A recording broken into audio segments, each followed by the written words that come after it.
Good morning class. Today we will discuss our new topic Freundlich adsorption isotherm. इस बार इस question के आने के चांसेस है, इंपॉर्टेंट क्वेश्चन है, ठीक है। तो देखो अपने नेम से Freundlich adsorption isotherm, आइसोथर्मल का मतलब तो आपको अच्छी तरह क्लियर है, सेम टेम्परेचर के ऊपर जो एक्टिविटी हो। तो फ्रेंडलिट ने क्या किया, फ्रेंडलिट ने एक बात बोली एट कॉन्स्टेंट टेम्परेचर, ठीक है, when the absorbent is absorb on absorbent, right. तो लिख लेते हैं at constant temperature when absorbent is adsorb on adsorbent, ठीक है, is increases with increases the pressure, ठीक है, increases the pressure। यानी कांस्टेंट टेम्परेचर के ऊपर जब एब्जॉर्बेट को एब्जॉर्बेंट के ऊपर एब्जॉर्ब करवाते हैं तो वो इंक्रीज होता है विद इंक्रीजिंग द प्रेशर, ठीक है। और इस चीज़ को उन्होंने मेज़र करने के लिए एक तरीके से हम ये बोल सकते हैं इक्विलिब्रियम में रिएक्शन को प्रोसीड किया था, ठीक है। और उन्होंने एक जनरल इक्वेशन ली क्या, अब इस लाइन को क्लियर करके x/m directly proportional to pressure, ठीक है, ये बात बोल दी प्रेशर को, और 1/n लिया प्रेशर का n/, क्योंकि देखो प्रेशर लो है तो क्या इम्पैक्ट होएगा, प्रेशर हाई हो जाएगा तो क्या इम्पैक्ट आएगा, और प्रेशर जब बहुत ही ज़्यादा हाई हो जाएगा तो उसका क्या इम्पैक्ट होएगा। ये x आपके लिए x/m का मतलब देखो क्या आएगा, x/m का मतलब यानी मास ऑफ एब्जॉर्बेट, ठीक है, ये देख लो मास, ठीक है, m आपका मास होएगा और x आपका, देखो m तो आपका मास हो गया, मास ऑफ द एडसोर्बेंट, और x आपका क्या हो जाएगा, x आपका होएगा मास ऑफ एडसोर्बेट, यानी कितना x मास ऑफ एब्जॉर्बेट, ठीक है, per unit mass of absorbent के रिस्पेक्ट में कितना अटैच होता है, एड्जॉर्ब होता है, ठीक है। तो इस तरीके से हम बोल दिया, यानी कि मास एड्जॉर्ब पर ग्राम ऑफ एब्जॉर्बेंट, ठीक है, क्लियर हो गया, ठीक है। तो ये चीज़ होगी वो डायरेक्टली प्रोपोर्शनल होएगा आपके प्रेशर के। तो इसके लिए हमने क्या किया, एक ग्राफ बना लिया, ठीक है। तो ग्राफ देखो क्या है, अब देखो डायरेक्टली प्रोपोर्शन को थोड़ा सा सोल्व करोगे, ये आपका वाई एक्सिस हो गया, ये आपका एक्स एक्सिस हो गया, थोड़ा सा और सोल्व कर लेते हैं। x/m डायरेक्टली को हटा के k p⁻1/n, ठीक है। अब छोटी छोटी नोटेशन ले लेते हैं, y = mx, राइट, इसी क्वेश्चन से प्रूव करते हैं। y की वैल्यू क्या हो जाएगी x/m, और x की वैल्यू क्या आएगी आपकी नॉर्मल प्रेशर, ठीक है, प्रेशर ये चीज़ होगी। अब देखो क्या है, दो तरीके से आप कर सकते हो। अगर मैं n की वैल्यू, अब मैं वैल्यू डाल देता हूँ, इफ़ 1/n = 1, मैं सीधा देखो आप चाहो तो n की वैल्यू भी डाल सकते हो 1/n की, मैं n की वैल्यू 1/n की वैल्यू डाल रहा हूँ। इफ़ 1/n = 1, तो इस फर्स्ट इक्वेशन में क्या होएगा, इस इक्वेशन फर्स्ट में x/m = k p, यानी कि एक तरीके से मैं क्या बोल सकता हूँ, x/m is directly proportional to p, right. दूसरी कंडीशन क्या हो सकती है, इफ़ 1/n = 0, 1/n = 0, ठीक है। तो 1/n की वैल्यू क्या होगा, x = k p, इसकी पावर टोटल 0 कर दिया, यानी x/m directly proportional to p0, और p0 की वैल्यू डालोगे तो क्या आएगा, x/m डायरेक्टली प्रोपोर्शनल टू 1, यानी कि जब आप इसकी, यानी कि ये प्रेशर इंडिपेंडेंट हो गया, प्रेशर इंडिपेंडेंट।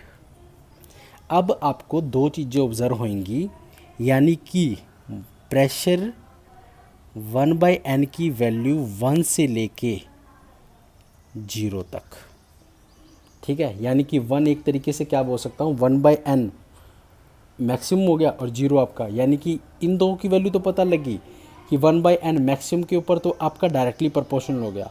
और जब ये क्या कहते हैं 0 अप्रोच करता है तो ये इंडिपेंडेंट हो जाता है, और इसके बीच में क्या वेरिएशन आता है वो भी हम डिस्कस करते हैं। ठीक है, तो एक एक करके डिस्कस करते हैं इसके तीनों केस को। ठीक है, तो तीनों केसों को डिस्कस करो। देखो क्या है, जब हमने क्या किया p इक्वल टू 1/n, तो इसके केस में देखो क्या है, डायरेक्टली प्रोपोर्शनल। डायरेक्टली प्रोपोर्शनल तो हमारा ऐसे चलता है ग्राफ। ठीक है, ये आपका डायरेक्टली प्रोपोर्शनल हो गया। उसके बाद इंडिपेंडेंट, इंडिपेंडेंट का मतलब है सैचुरेशन पॉइंट। ठीक है, इस पॉइंट पे मैं एक तरीके से क्या बोल दूँ, सैचुरेटेड पॉइंट, और ये आपका डायरेक्टली प्रोपोर्शनल है। यानी ठीक है, इसको कि ये आपका केस फर्स्ट हो जाएगा, ये आपका सेकंड, और इन बिटवीन जो आया आपका इन बिटवीन, ठीक है, p equal to k 1/n, इन दोनों के बीच में जो वैल्यू लाई करेगी वो आपका इंक्रीजिंग होगा। इंक्रीजिंग, देखो डार्क कर देता हूँ इसको, इंक्रीजिंग को, यानी इस वैल्यू से लेके इस वैल्यू तक जो भी वैल्यू होगी वो इंक्रीजिंग होगी।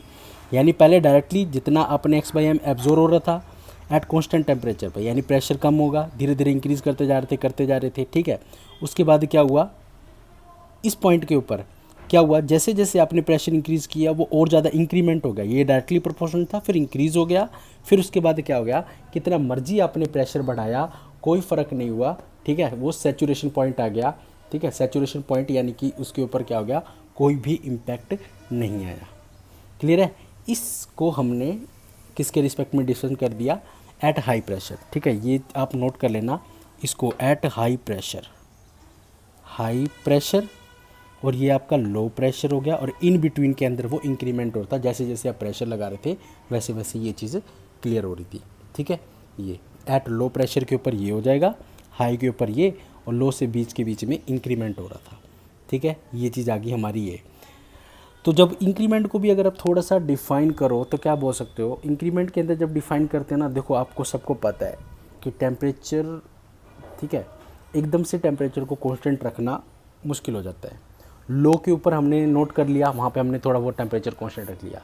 जैसे जैसे प्रेशर इंक्रीज़ करते गए, आप खुद सोचो, जब प्रेशर इंक्रीज़ होता है ना कहीं वहाँ पर टेम्परेचर का फैक्टर अफेक्ट करता है, उस टेम्परेचर के फैक्टर को। ठीक है, ये आपका थर्ड केस जहाँ पर इंक्रीमेंट हुआ था। ठीक है, तो ये चीज़ आप थोड़ा सा माइंड में रख लेना।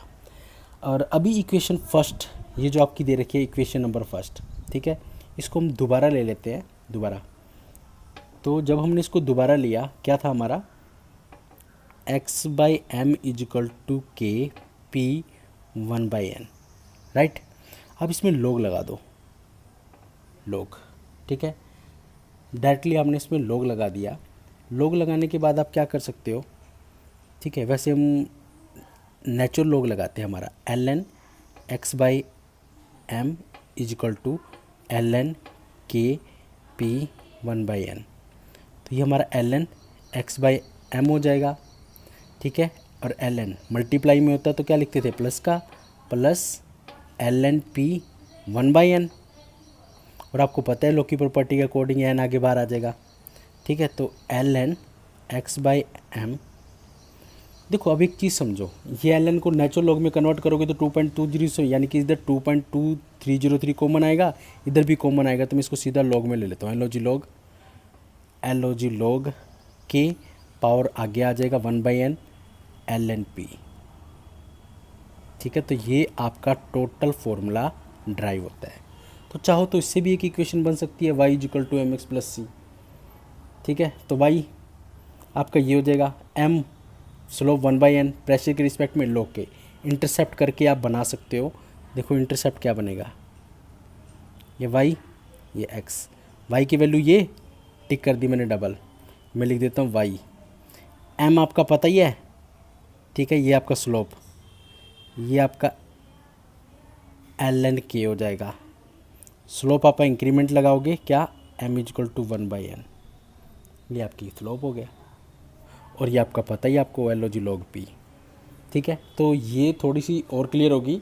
फिर सबसे बड़ी लिमिटेशन क्या आती है, limitation of friendly adsorption theorem. ये बोलते हैं कि ये, ठीक है, ये सिर्फ और सिर्फ फिजिकल एडजॉर्प्शन के ऊपर डिपेंड फिजिकल एडजॉर्प्शन कोई डिफाइन करता था, ठीक है। और दूसरी बात मैं ये बोल दूं कि बहुत ज़्यादा हाई प्रेशर के ऊपर इट इज़ इन एप्लीकेबल, ठीक है, ये टोटली इन एप्लीकेबल हो जाता है एट हाई प्रेशर, यानी कि हाई प्रेशर के ऊपर ये मानता ही नहीं, एक्सपेरिमेंटली इसकी कोई वैल्यू नहीं मिलती, ठीक है। तो ये चीज़ है आपकी, at high pressure it is in applicable.